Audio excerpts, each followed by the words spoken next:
There is a habit that follows you more closely than you realize. It appears so often that you eventually mistake it for yourself. It changes its appearance, but never its nature. Sometimes around relationships, sometimes around work, sometimes around purpose, sometimes around the future. The subject changes, the movement does not. It is the habit of trying to manage an experience before the experience has even arrived. You want to make sure you enjoy the evening. You want to make sure you say the right thing. You want to make sure you make the right decision, that you choose the right career, that you meet the right person, that you discover your purpose before it's too late.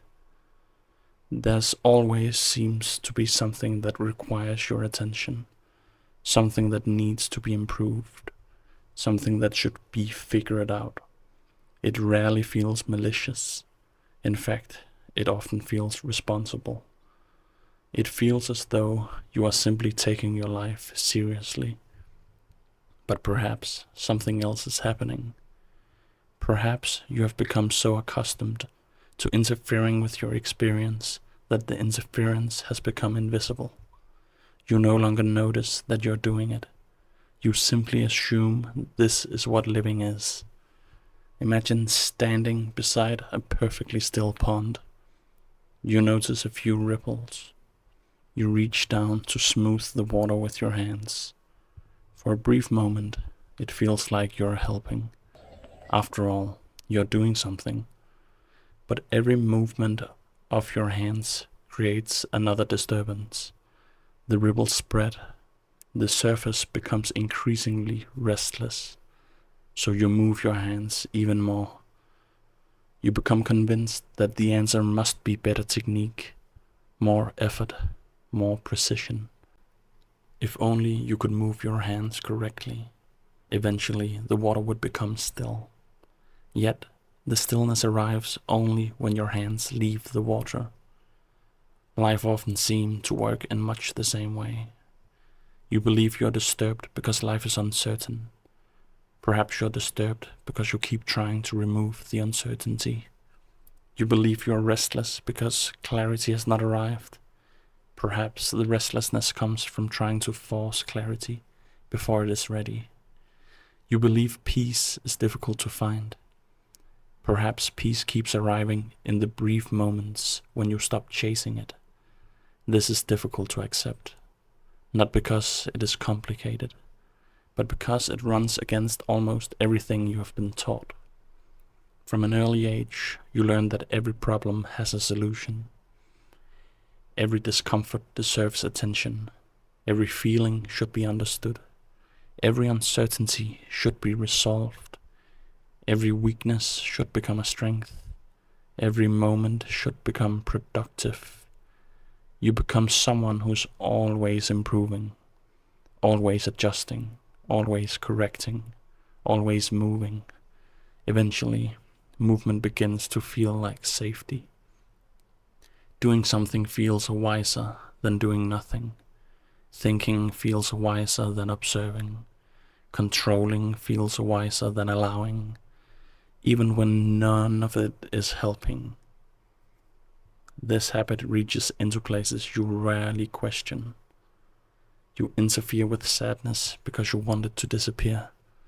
You interfere with loneliness because you believe it should not be there. You interfere with joy because you become afraid of losing it. The moment you feel peaceful, you begin asking yourself whether it will last. The moment you feel clear, you begin questioning whether the clarity is real. The moment life becomes simple, you search for the hidden complication. It is almost as though the mind struggles to leave anything untouched. Yet, if you look carefully at the moments that have changed your life most deeply, something curious begins to appear. Many of them were never manufactured. You did not think your way into them. You did not force them into existence. They arrived, often quietly, while walking, while sitting in silence, while looking out of a train window, while driving home, while taking a shower, while washing the dishes, while lying awake with nothing left to solve, almost never while demanding an answer. There seems to be a different kind of intelligence at work, one that does not respond well to force, one that does not reveal itself through pressure, one that seems to emerge only after the noise has settled. Perhaps this is why so many of your greatest insights appear unexpectedly. They arrive when, for a brief moment, you stop getting in their way. You stop reaching into the pond. The difficulty is that this can feel deeply irresponsible.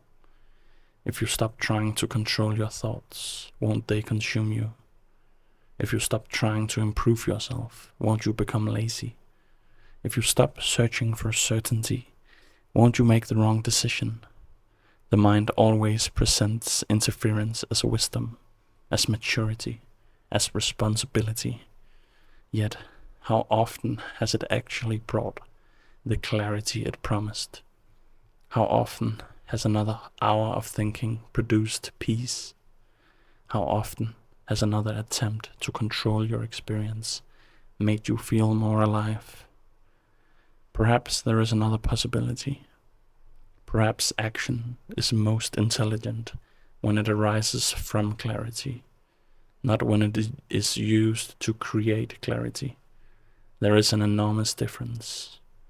One feels strained, the other feels obvious. One comes from fear, the other comes from seeing. Perhaps this is why so much of life cannot be forced. Love cannot be forced. Sleep cannot be forced. Creativity cannot be forced. Trust cannot be forced. Peace cannot be forced. The harder you chase them, the further away they often seem to move. Not because they are hiding from you, but because your pursuit becomes another form of noise. And that is what makes it so difficult to trust. Action makes you feel responsible.